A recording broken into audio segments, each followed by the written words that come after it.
The kids on Elm Street don't know it yet, but something is coming to get them. There's something out there, isn't there? Halloweenies, a Freddy Krueger podcast. Was locked in a room with a girl who went in alive and came out in a rubber bag. From the Consequence Podcast Network, the minds behind The Losers Club, comes a new podcast in fantasy terror. Nancy, there's something wrong with you. You're imagining things. Halloweenies, a Freddy Krueger podcast.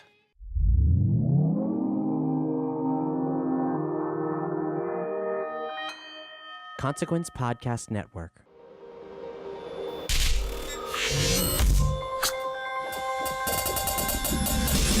Hey, welcome to another edition of Kyle Meredith With. It's an audio interview series presented by WFPK Independent Louisville at WFPK.org, Consequence of Sound, and the Consequence Podcast Network. Before we get into this, are you subscribed to the podcast already? Because if you're not, now is an excellent time to do that and get it out of the way, as we do put interviews out every Monday, Wednesday, and Friday at Consequence of Sound. It's a lot to keep up with, and this is the way to do it. Of course, you can subscribe anywhere you get your favorite podcasts from, like iTunes and Apple Podcasts. You can also check us out on Spotify or YouTube, if those happen to be a bit more of your speed. I'm Kyle Meredith. Today, my guest is The National. In fact, I'll be talking with Bryce Dessner about the new album, I Am Easy to Find. Now, this is an album that sort of redefines the band. In fact, it not only redefines them as a band, but it redefines the idea of a band at all. There's a lot of people involved. Outside of your basic musicians, film director Mike Mills. He's not only created a short film to go along with the album, but he's actually producing the record. He's in the band photos, in the press shots. So the whole concept is sort of flipped on its head for something new. I'll be talking with Bryce about how that affected the songs, both in the writing and the recording, as well as there being close to no downtime between their last record, Sleep Well Beast, and on this one, and we'll of course hint at what's in store for the future as well. Talking about the album, I Am Easy to Find, it's Kyle Meredith with The National. Well, first, all the compliments. I'm easy to find, which is giving me a fun little pun anytime I need to say that line. So, where are you? I'm easy to find. I mean, everything about this record sounds like this is something that The National wants to redefine themselves. Is that fair? I think we're open to experimentation, especially to kind of Mike Mills, the film director who we worked with on the movie, who we kind of allowed to come into the studio as a kind of a creative director / producer. And we really gave him a lot of license to, he's a huge fan of the band, but also has a great sense of sort of what comfort zone is and pushing us outside of it. And so, yeah, I think that we've been searching. I mean, with Sleep Well Beast as well, I think was a departure or a crystallization of something we've been working on for a long time. And so I think this record and the last one, in a good way, we felt like after years of working that actually, rather than perfecting the thing we've been doing, we're kind of actually properly discovering new territory. And I mean, every band always talks about evolution. I mean, there are the catchphrases that come along with what, but I've never seen anyone try anything like this. And so you're with your brother, with Aaron's last thing about the Big Red Machine, this sort of seems like the same train of thought that's coming through. Like, let's just invite a bunch of people to write something, but now it's under the name of The National. I mean, does this all connect with what that concept is? I mean, I think certainly Big Red Machine and some of the residencies that we've been doing are a development out of years of like a really collaborative. The truth is that The National looks like 5 people in the photo, but it's a much bigger community of artists who have come and gone and been even someone like Sufjan Stevens, who's probably my closest friend, who's been on all the records, not this one actually, but he's been like kind of involved with us for years, and his musical presence is felt because we've played so much together, and so there is a sense of community that we've embraced over the years. And sometimes rock bands are seen as very insular kind of, and I think that's a valid, the Ramones, it's a valid point. In our case, maybe we weren't brilliant enough for something to just be that, so we've always kind of had the windows open, and this record feels like the best version of that, where we're really properly bringing other voices into the fold. That's why does it feel different this time? I mean, why is it such a... Mike Mills is in the press photo this time. It's not just, the 5 guys, but why this time is it the effort to say it is more? These people have been here all along. I mean, it seems like the presentation is more direct this time. I think the biggest shift would be having female voices in a lead role. role. So it's the first time where Matt has kind of ceded some of that territory and been really generous about it, actually, and very open. I think for us also to have the songs have always felt kind of beautiful, but kind of insular to his sound and his personality. So to have them live on other voices, even you can't really say some bands get covered a lot more than we do. I think our songs are hard to cover, but in this case, the songwriting kind of holds up to having it said on other voices, and it was an experiment. It wasn't something we didn't decide in the beginning. That's where the film comes in. So the film was made sort of halfway through making the record, and it being the story of a woman's life from birth to death, and really the record ended up kind of being the closest thing to a concept record that we've made, where there's this dialogue between the lyrics and the movie, and seeing that strong, just beautiful film really informed what we were doing. And the biggest thing would be, well, we need to hear female voices if we're telling this story, and so that's why they're there and so featured. That's you talk about multimedia projects. This is one of the most clear multimedia projects I think as you can get away with, but some of these songs did exist before the movie. Do they change for you? Have they changed for you once visuals come in? Do you has it worked like that? Yeah, a few of the songs, Rylan being the oldest one, Light Years was written before. Mike had those songs, so he, in a way, his script was relating to those songs, including Quiet Light was an older one. But then Matt and his wife Corinne, who helps him with the lyrics, they were able to kind of also adapt the songwriting to the film. So there was a kind of happy marriage of all these things that it could have been a total train wreck, and I think we would have been the first ones to kind of pull the cord up until the last minute. Like, what are we doing? That's not going to work. Kind of behind closed doors, there were some discussions about is this actually a national record? But yeah, it was to allow, I think, for a band in our 20th year or whatever it is, to have kind of a new space of working and a new process and a new it really kind of blew open the framework in a good way. Yeah, you talk about Matt conceding some of the space and everything. I mean, there are songs on here you don't hear him at all, right? Yeah, there's songs where we don't hear him for several minutes, and there's even some of the choral features with the Brooklyn Youth Chorus, he's not there at all. Yeah, so that was an experiment and something we were asking ourselves, does this work? And I think Mike was very helpful in kind of looking at the longer arc and the bigger narrative and the kind of the bigger concept of what it was, and giving us because it is our longest album as well, so it was like, whoa, this is just vast territory. But knowing kind of that there were strong Matt songs in the mix, like a Light Years is all Matt, and it feels really so we were kind of in our minds, there were things for kind of the hardcore, diehard national purists or something as well. It's going to be there. So there was no downtime between the records either. Like for the first, like you all stayed busy and everything, but there has been that space. Is that dangerous in a way at this point? Because it seems like when you talk about a band even being 20 years in, you have to have that time away, and you guys went straight from a tour back into the process again. Yeah, I think it was Mike Mills wrote to Matt with this idea that he'd like to do something, and it quickly bloomed into this ambitious idea. And creatively, we got excited about it. And it was sort of, this is different. I don't think we would have made a normal record. It would have felt like torture. And I don't think any of us are that excited to properly go back on tour. We all have families and we need downtime. And so that's probably the only, it was a really exciting creative project and feels like kind of fresh to us, but leaving again so close to the end of the last year. I think we've actually finished touring last October, so not even having a year off is pretty intense. Yeah. I mean, that takes you back to the early days when it was just bang, bang, bang, bang, bang, but everything's different right now.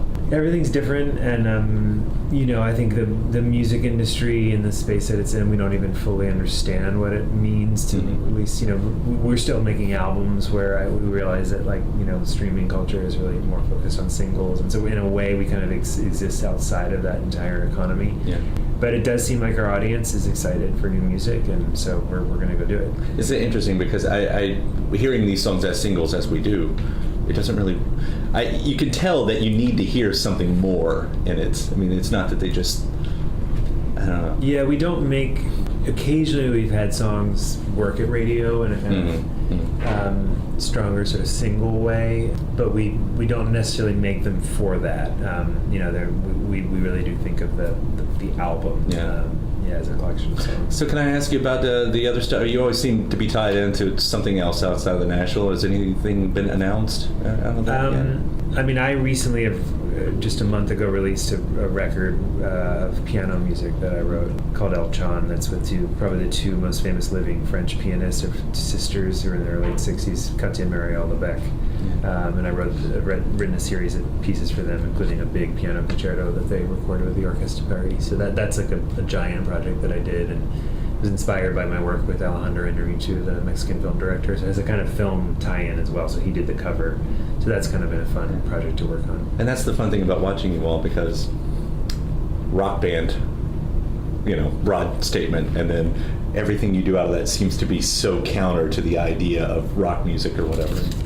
Yeah. Seeing how that works in pop music, and we do. I mean, it's so. Yeah, I think I was early on in the band, and like when we were in our early 20s, I came out of like a strong classical background, and I think also because the band was so, trying to find its sound and what we were doing, and I felt like if I was going to do anything else, I would do it really far away. I wasn't going to start a similar band with some buddies, or write songs with another singer or something. I wanted to do music that would kind of opened up new frontiers for me, and I really, the truth is, I've kind of been playing that music longer than I've been playing in the band. So it's interesting. But it's been, my brother and I, it's great to have a twin. We're kind of like, if you just combined us, we'd be like a crazy person. But we're two people, but we kind of are able to tag team so much that we can just sort of bring everything we're learning from elsewhere and put it into the pot. Well, what you guys do with this, I mean, and getting down to like the big years and watching what you all do down there and stuff like that. I mean, like I said, it's great. And this, it's one of the most interesting projects. Like I said, I can't name anything else like this. And when you put someone like Mike Mills in the press photo and everything, it does say a lot. But it also opens the doors, like, from here, it becomes anything you want, right?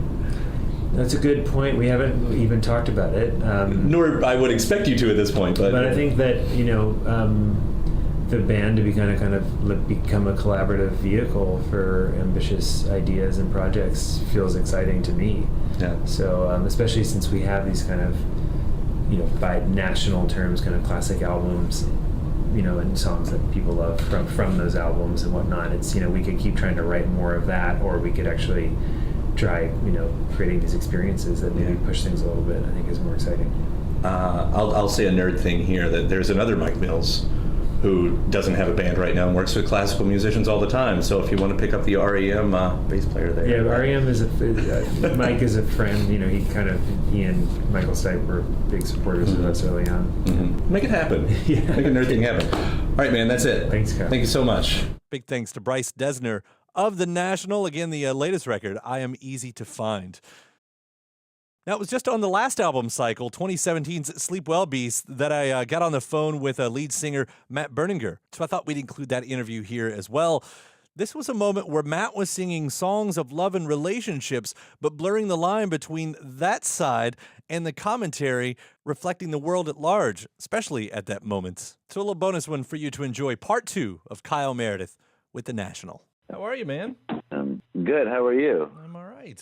I'll start out with the compliments because, seriously, dude, you guys do it every single time, but this is just another amazing record, and as beautiful as it is any other adjective, and I mean that in a complimentary way. Thank you. Yeah. Thank you. Yeah, we're happy with it. Really happy. I hope so. You don't want to put out, yeah. This one we did feel like at the end of it we were all like, yeah, man, this one's something we didn't, it's like, you don't know like when you're gonna sort of like run out of ideas or run out of hunger for it or run out of the thrill of it, and so yeah, when we finished this one, all of it was there, the thrill, the fun, the fear of making an ass of yourself and all that stuff. So we all felt very good about this one. Yeah, in a different way, more like with a better perspective of less of the fear and just more of the enjoyment of the whole thing. Well, I mean, there's so many, musically speaking, there's so many interesting turns and peaks and valleys that go on in this record. And I've heard you talk about how, it's as much of a political record as it is a relationship record, which I was glad to hear because I think that's how I was hearing it too. Because, I will say a lot of your songs in the past, the word melancholy is associated with this band, but this time it feels angry, and that's not surprising. You know, we're in the era of resist, hashtag resist or whatever.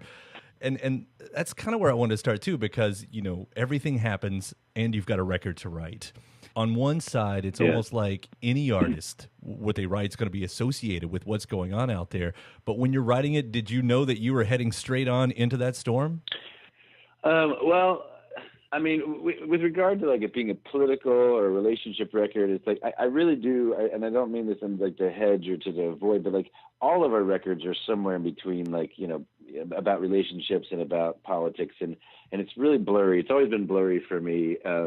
Like, what's the difference between a love song and a protest song, or vice versa? They all kind of like are all pointing at almost more or less the same stuff: anxiety and fear, and what you desire and what you can't figure out, and what makes you angry and what makes you, keep going. So all of those things, I never categorize like whatever. Like I know there's political stuff and there's love stuff and there's anxiety stuff, but they're all, one song isn't one or the other. It's usually some combo. But yeah, I mean, like we had been working on the record for, almost since right after we finished touring Trouble Will Find Me, and Aaron started sending me little ideas, and I started working on songs. And so a lot of the songs, I would say that the record was probably, half written in some ways, or it seemed like it was half written or 75% written, when Donald Trump won, and leading up to it, like, I've been on talk shows and talking about politics, and I've been doing it for a long time. And then when Trump won, yeah, it was a real rewiring, or something, like just everything. I kind of shut down for a while, and not totally. I mean, I focused on, my kid and my family and myself, and I suddenly was like, I didn't want to write about politics. I didn't want to write about Trump anymore. I didn't want to write about what I was writing about anymore. And so for a long time, I just started like writing about myself. It was like, because I had to start with that and the things that matter the most to me. And so from there, I slowly started like putting it all back together from a lyric perspective, and musically too. I think it's just like in every sort of way, emotionally, artistically, romantically. I think everyone's tables just got flipped over a little bit, or at least a lot of people's, like many of the people I know and love and close to, Trump's victory, and Donald Trump becoming president of the United States, and all that entails, and all that means, and and this all the things that reveals about us as people and as a country, really, really, really sent many of the people I know and all my trusted sort of like, minds and hearts, the people I go to, just sent everybody into a total tailspin. And so I feel like there was a long period of like hibernation, and I keep thinking, and so there's a lot of stuff about sleep on this record, and a lot of stuff about, I don't know, just about like trying to pick apart the elements of love and the elements of bravery and the elements of your own understanding of identity, and so just totally went to just like, because the rest of it was just too hard to process, it was just too hard to stomach. It was really too hard to choke down what was happening to the country and the world and the planet and everything. And so, but then slowly that turned to that all that stuff, that rewiring started making sense, and so the record came out on the other, like a totally different sort of thing than it would have been, definitely. So it was kind of like it was one kind of larva before, and then when Trump won, it went into a kind of cocoon that it didn't expect to do, and then turned into a totally different sort of insect on the other side of it, or creature than we expected. So that's a long rambling mixing of metaphors of like kind of what happened there. It's a good answer to the question, is what it is. And I'll say, there's a famous Bob Dylan quote that says, every song is a protest song, which is sort of what you were saying right there, which I found really interesting there too. I mean, he also liked to play with the press, but I believe what he says too.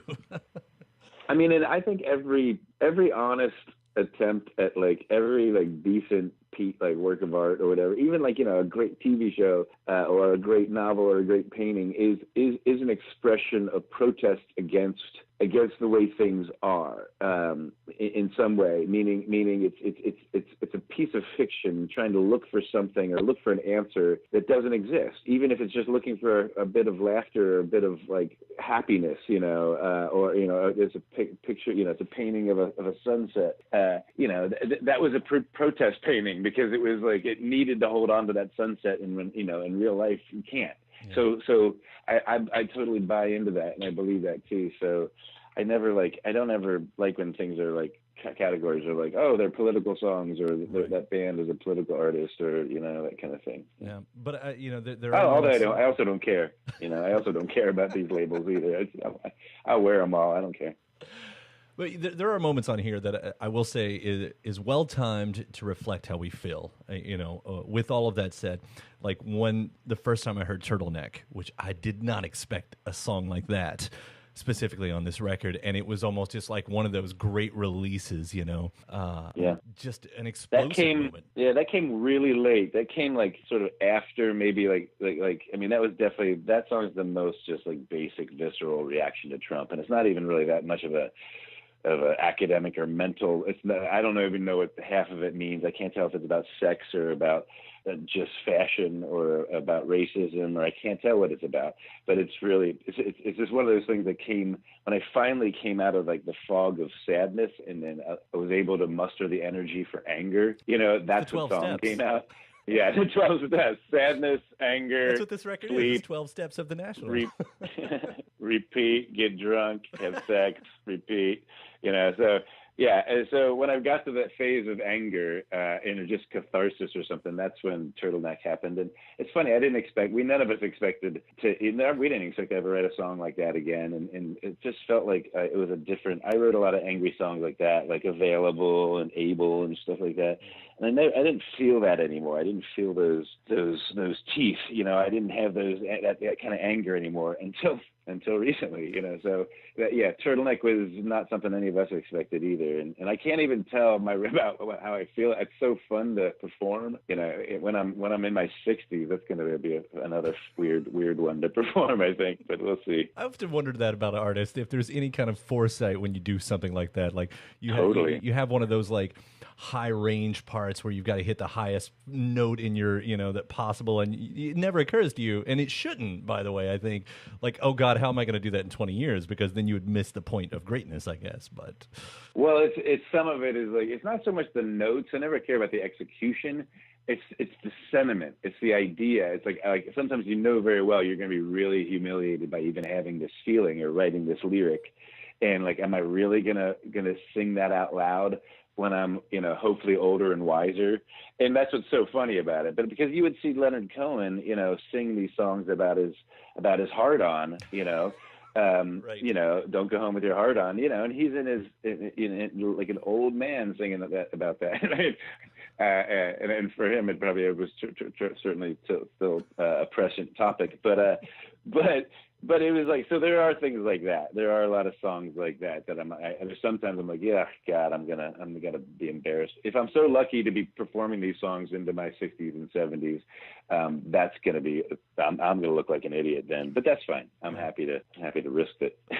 I want to say, by complete chance and circumstance, that is the most recent Leonard Cohen song that I've actually heard. That's funny. Yeah. It was the anniversary of that album just a few days ago. So yeah, it's wonderful. Was it? Yeah. I'll turn our attention to a different song on here, and another one that's has lots of layers, multi-layered, and that's Guilty Party, which on one side of things is one of the realest looks at a relationship that I think has ever been put into song. And I am leaning on the relationship side of this one, without getting into your personal life.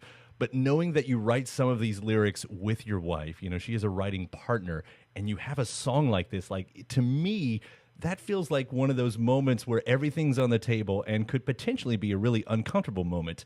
Although I don't gather that happened for you like that. Well, it did. I mean, it is personal, and it is real, and it's like, and I did write it with my wife, and it's a total breakup song, and we're not broken up. But I think, marriage. I mean, we've been writing together since Boxer, and like, she would never let me write about anything that wasn't really what was going on, and And so, and like, you know, I mean, I don't think our marriage is uncommon, but we break up every month, you know, for sometimes 20 minutes, sometimes a day or two. And then, you know, it's just like, people change, marriages evolve, people evolve. And I think there's this sense of, I think we make a mistake by thinking that we like pick something and we decide to go, and that we were just going to settle into this version of ourselves and this understanding of ourselves and each other. And then when we do that, I think we don't let each other sort of shift and grow and evolve, and things change and people change and relationships evolve. And so my marriage, we've had to sort of break apart and put it back together in new ways, just because we're totally different individuals, and we've had to allow each other to be individuals, and then also be together and have a family and our daughter together. So it's like we write about that stuff all the time. It's all we write about. It's all we think about, sort of. I mean, we have a really, really healthy marriage, I think, because of it, you know. And so so we've never split up, other than, you know, for brief spells of whatever, just needing to disappear from ourselves and each other. But we write about it all the time, and we think about it, and we weigh the option of like, well, yeah, well, of course, you know, it's like, we don't have to stay together. It's like, it's not a problem. And but what would be the alternative, and how would we, you know? So we kind of we pull back the onion and dig into those things, and we talk about it. And I wrote most of that, and then let her hear it, and she was like, that's an interesting one. Let's take that all the way. And so she helped finish it, and it's just it's why we're married, you know. It's like we're just like we're totally crazy about each other's ideas and courage and that stuff. It's why we fell in love in the first place. It sounds extremely healthy to do that, and I feel like therapists should use that as some kind of, you know, in couples therapy, that it should be a practice. It's interesting. No, I would not. We are certainly not any kind of couple that any therapist should use for any sort of model. Believe me, that's not a good idea. No, wait, does she get royalty cuts as a writer? That's a good question. I'm not going to ask that. She's never asked her lawyer, and I've never asked her to ask her lawyer. No, because we have the same lawyer. I mean, she's always been credited, but no, there's not an extra. There's not really an extra piece of the pie for Corinne at all. But it's kind of funny. She's been somebody who, like, I always say, like, I write 90% of the lyrics, but she writes 75. I write 90% of the lyrics, but she writes like half of the really good ones. Yeah, but and not only that, it's just she's always there just about tone, and like when I sing it, she's like she's a great sort of singing coach in terms of like trying to get the right sentiment with it, you know, get the right personality. She'd be an amazing director, an acting coach, and stuff like that. So, because a lot of singing is trying to channel the truth, you know, and to really be inside the song. And I do that live. It's almost like method singing. You try to actually really, really believe the song and pretend, like, be there in the moment where you're saying it for the first time to this person, or they're saying it to you, and try to be there every time you're on stage. And she helps do that. She's good. She's just good about like zeroing in on and remembering what the heart and the center of the soul of the idea is, you know. Yeah, well, don't let me blow too much smoke up your ass when I say this, but your songwriting partnership, as it is probably as important, at least to us fans, as anything like Lennon McCartney, you know, as partnerships go. Anyway, so I'm so happy. And I think of it like, I know, like Kathleen Brennan and Tom Waits, I think they write together a lot, and it's probably one of those type of vibes. And on the other side of that, I know the other side of the relationship part of this song it could be the band itself, and that's obviously not lost because bands, as they say, are like a marriage, and you have to work harder to keep it going.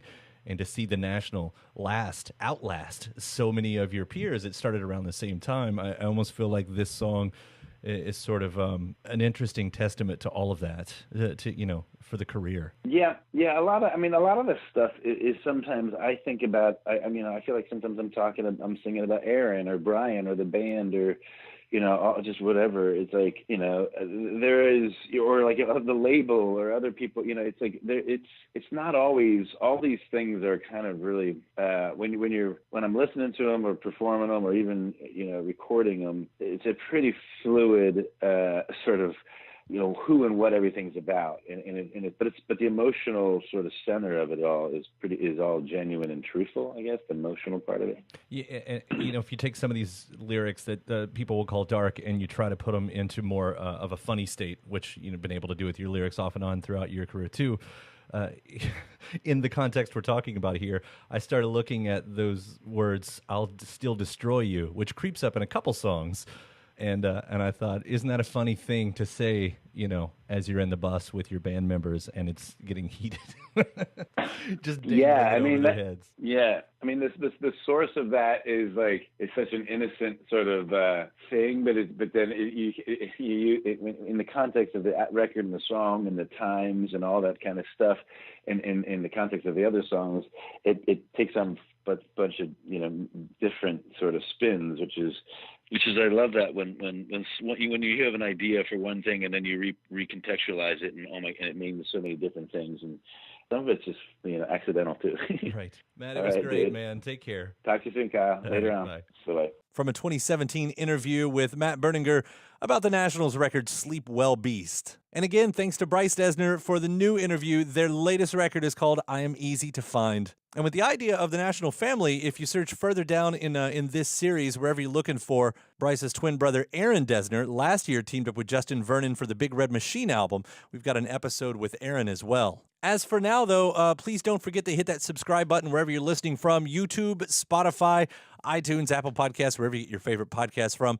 WFPK.org, that's where I do a show every Monday through Thursday from noon to 3 Eastern.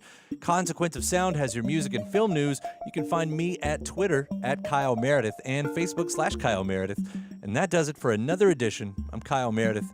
I'll see you next time.